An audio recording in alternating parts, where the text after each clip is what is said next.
I'm rolling. Okay. Just obviously give us a second so we can. Yeah. How long have you been in television? All right, first I should tell you who I am. I'm Patty Culhane. I'm a correspondent for MSNBC here in Washington, D.C. I've been in TV, sadly, I think it's about 14 years. So then you can figure out my age, but you better not. Have you always wanted to be in TV? Always, from the time I was a little girl. Knew that that's what I wanted to do. How did you get into TV? How did I get into TV? I did college. I worked at the college television station, and then I went to graduate school, and I worked at a television station in graduate school, and just sort of progressed from there. So what I see in there, though, is the most recent script. What is your favorite part of it? My favorite part of TV is actually writing stories, doing a little storytelling, telling people things that they need to know instantly. That's why I like TV. That's why I didn't go into print, because I like the instant communication. Do you have a specific topic you like? I like politics. I like talking about courts.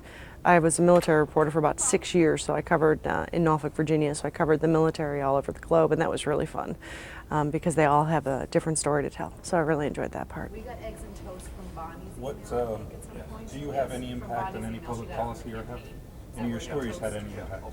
You know, in local news, you can have a impact quite a bit, and city councils, and you know, I've done exposés where police chiefs have been fired and corrupt cops have been arrested. I've helped with criminal investigations. I mean, obviously I didn't purposefully help, but stories that we did, interviews that we did would sometimes lead to arrests.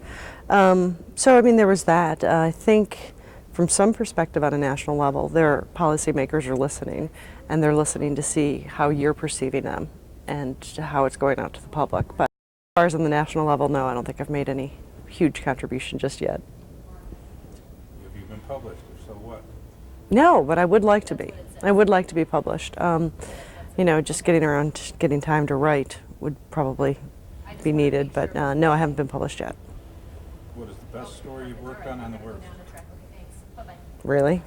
Well, best public speaker, worst things, how you gotta best thing you've done. The best story I did was I worked for a station that did 10 on your side. That was our slogan.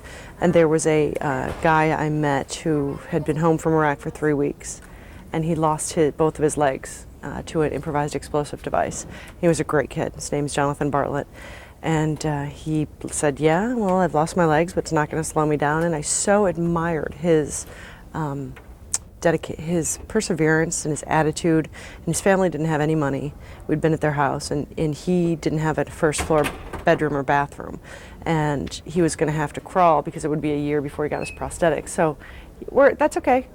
He was going to have to crawl on his hands and knees, or what was left of his knees, his stumps, up to the upstairs bathroom in his house. And so I convinced the community to build an addition onto his home, bedroom and a bathroom and a deck, and we remodeled their backyard and driveway.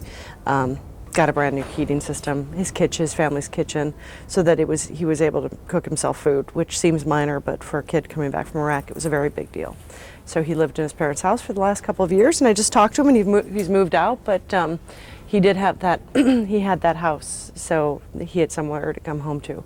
And that was my favorite part. And that was by far what? The next question is, what do you do to get ready? That was my favorite story, but I did that while working on other stories. But the community they volunteered, and this is the power of TV. This is why I like TV. They volunteered all of this goods, all of the services, and we had the house addition built in 6 weeks, and it would have cost the family $200,000. Hairspray. That's what we do. What do you do to get ready? How do you get ready? That's why I do the hairspray. You know, believe it or not, Carmine, reporters do more than just their hair. You can't say that, though. Yes, I can. When I'm getting ready for a story, I usually read. I read up on it. I read magazine articles, newspaper articles, usually talk to people, get some sense of what's going on. In national and Washington, things tend to build, so you can't really miss a day. You need to know what's happening each day. Would I recommend a career of public speaking? What advice would you give to somebody who wanted to get into this? You have to really love it, because you're going to give up holidays. You're going to start making no money. You're going to give up weekends. You're going to see very sad things. You have to really, truly love the news and storytelling, or it's not worth it. But if you do love it, then it's completely worth it. And I think everyone in this business would tell you that. It's a good job, if you can stand it. Anything else? Katie should get a 4.0 for this. Oh, give her a good grade because her dad works very hard and he works in television, as I just mentioned, so he can't afford to send her to school. No, I'm just kidding.